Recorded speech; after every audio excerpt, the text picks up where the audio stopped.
All right, so this Knife Thoughts video is going to be a review of this knife, and this is the WE Big Banter.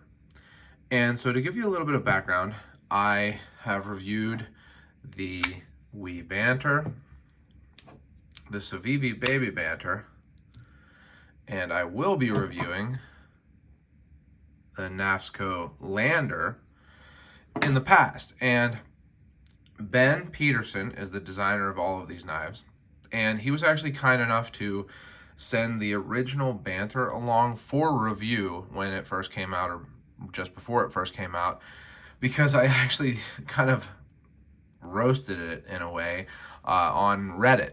I saw a picture of it and, pointed out some things that I didn't think looked great about it. And he said, if you can, do this thorough of a review just from seeing a picture of the knife, I'd like to send you one. And honestly, I came to really like it. I've carried and used this knife a lot. It's not the prettiest knife in the world, as I say in my review, but it's very utilitarian and does work. Then came the Civivi Baby Banter. So this was a smaller version with some design changes, as you can see, and at a little bit more budget-friendly price point, being that it's Civivi, the budget brand or sister brand of WE knives. And I reviewed this. I really like this one too. It's smaller than I typically like to carry, but I like it. It feels good in the hand. It works well. And if it's something where you'd like to have a small knife, I think it's a great option. But my main feedback to Ben was always from the start that I'd like to see a bigger Banter. And I made the suggestion of calling it the repartee, which is a word that means kind of like a longer, witty conversation. So I thought it went in line with the Banter, going with the same naming theme. And, Ben has always had kind of a lean towards EDC size knives. One of the things he talked about with the Banter is the finger test, being able to get your finger to the end of the blade. It makes for a little bit easier precise cutting, and particularly cutting apples is what he said about. So, I wasn't surprised when this Baby Banter came out first. It's smaller, you can really get your finger to the end there. Really nice knife, especially for the price, which is what we've all come to expect from Civivi. But I continued to hope for a bigger Banter. And so here it is. This is the Big Banter, and it is pretty big. So the blade is really nothing to scoff at. So here is an 8015, Cold Steel 8015 Light, which has a relatively similar blade shape. It's a little bit taller, but it's a similar drop point with some swedging and a choil. That's just something I have kind of on my table here to review. But to show you that this is not a small knife, I'll give you a direct comparison to the original Banter again, and you can see it's got about an inch more blade length on it. So definitely a longer knife. Now, when I talked to Ben about what I would recommend, I said literally just take the same, tallness or width and make the handle about half an inch or an inch longer, and same with the blade, whatever you can fit into the handle basically. And it's close to that on this Big Banter, but it's not exact. You can see they did make the handle. It's relatively the same tallness or width, same with the blade. But my main thing that I wanted to really say about this knife is that I actually see this more of a really big Baby Banter than as a bigger version of the Banter. And so why is that? Well, the Banter has no finger choil.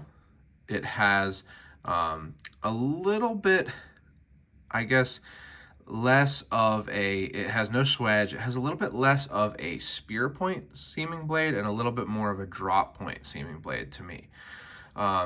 So versus the Baby Banter, which has, definitely still no swedging on it, but it just looks more similar to me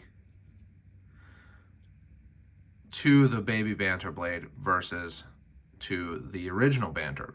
And then the main thing is that it does have that 50-50 finger choil. So on the Baby Banter, I really like the finger choil because it allows for almost a full 4-finger grip. You can get, I can get 3 fingers on pretty well. The 4th finger sits kind of off the edge there usually, but it's usually pretty comfortable in use. Now, on the Big Banter, you really don't need that. I have wide hands, and this handle, this main grip area of the handle, is more than big enough for me to get all 4 fingers onto. So I don't really need this finger choil on the Big Banter, and this is actually a really wide finger choil. So to compare it to the Baby Banter, which I would say is not the smallest finger choil, certainly, but a relatively normal sized finger choil, you can see that the Big Banter has a much wider finger choil. Now, not that it's a bad thing to have a usable finger choil on a longer knife. Maybe you want to hold it again with that have that finger test. You can almost get, or I can almost get, my index finger to the end of the blade when I put my middle finger up in that choil. And of course, if I have my middle finger down in the main grip area, I can't even get close. So maybe that's why there's the addition of the 50-50 finger choil. But the downside of it to me is that it makes for a good bit, as in like half an inch, less actual cutting edge. So I'm going to set these so that the cutting edges are aligned here and show you that there's not as much of a difference in the cutting edge between the original Banter and the Big Banter as you would expect, considering the difference in handle. So here is the difference in blade length, or edge length I should say, and I'm going to line these up like so. So maybe 1/4 of an inch, something like that. I don't do specs on my channel, you can look up specs, but maybe 1/4 of an inch. Whereas when you compare the difference in handle length, so lining these up again, it's like 1.5 inches of handle length difference. So, you're not getting as efficient an edge to handle ratio on the Big Banter. Now, are there a lot of tasks that you'll be doing with a pocket knife where you'd rather have that extra 1/2 inch where it's necessary? I don't know. But for me, I personally would have preferred to see the Big Banter keep the same handle shape of the original Banter. So no finger choil, just this nice simple curve that gives you the whole handle, and have that extra actual usable edge length. I think on the Baby Banter, the finger choil makes a lot of sense because it's a smaller handle, so having that finger choil, gives you extra room to hold on to. But on a bigger knife that already has enough handle length, I think I would have preferred to see that, see it keep the original Banter handle shape and without the finger choil on the blade. But so far, it's certainly a well-made knife. I mean, We Knives makes great knives. Really no complaints on the construction. You can see that it is pretty much perfectly centered. I mean, maybe a hair towards the show or non-clip side. It has a nice deep pocket carry clip, or deep carry pocket clip, and it certainly swings out smoothly. You can see that it is very much drop closed. And that brings me to why I don't really mind this 50-50 choil too much. And that is that when you drop this blade, your thumb is hit by that 50-50 finger choil, not by the edge. And to give you a comparison to first the original Banter, when you unlock this, that edge, the heel of the edge, hits your thumb.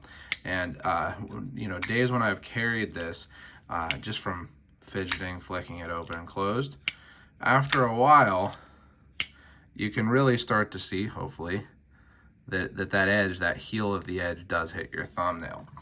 And even on the Baby Banter, because it's smaller, you know, it's a little closer, especially because it has no sharpening choil along with the 50/50 choil. So you can see it goes straight into the edge there, versus on the Big Banter, there's the 50/50 choil, and then there's another sharpening choil.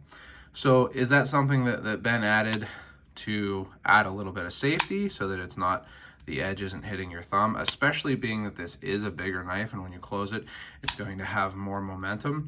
I don't know, but it's one of those things where I do think that this would have looked and worked great with the original Banter handle and blade shape without the 50/50 choil.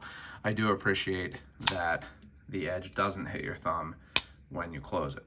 And it is made really well, like I said, perfect centering, great action, and great lockup. No issues there. Even when unlocked, no side-to-side blades play whatsoever. When locked, no forward and back or side-to-side, which is what, you know, I think people expect from WE, and this definitely follows suit. So it's an interesting knife for sure. I will say that I actually wanted to get the same kind of color scheme as I have the Baby Banter, which is the green micarta, which I really like this green micarta that Civivi uses, and the really heavily stone-washed blade versus the black. Now there was one reason for why, or two reasons for why I got the version that I did, but I guess a bigger reason that I wish I would have gotten the green version. So Ben sent this. This is the model that Ben sent when he sent the original Banter. So I thought it would be cool to have the same configuration, black G10, black blade, blue thumb stud, as my original Banter on the Big Banter. That was before I kind of got a feel for it and realized that it was actually more similar in design to the Baby Banter, in my opinion. But the other reason that I bought this one instead was that I was buying it from White Mountain Knives, and I have a discount code there, and I couldn't get my discount code or other people's to work on the green micarta version of the Big Banter. And I'm not sure why that is, because it did work on this version. So just kind of a strange thing, but I probably shouldn't have let that, you know, $5 or whatever. Actually, maybe it's $12. I don't know, but 10% make the choice for me. But like I say, also, it was in part to match the Banter that I have. So I am still considering maybe getting the green micarta version. I'm not sure. It's one of those things where there's reasons both ways, like I said. But I've enjoyed this knife so far. I think it's interesting, and it's certainly, I'm happy to see a larger knife from, you know, designed by Ben Peterson, especially considering the first knife branded his brand, Knafs, is also a smaller knife. So if you've enjoyed this video, make sure you give it a thumbs up. You can leave any comments you have. I'm always interested to hear what everyone has to say. Subscribe to the channel, click the bell, and select all so you know when I post new videos. Also, check out my other social media. I'm on Instagram and Facebook at Knife Thoughts, and my website, knifethoughts.com, where I post articles on knives like this and knife-related topics. And last but not least, as always, don't forget to go out and do good.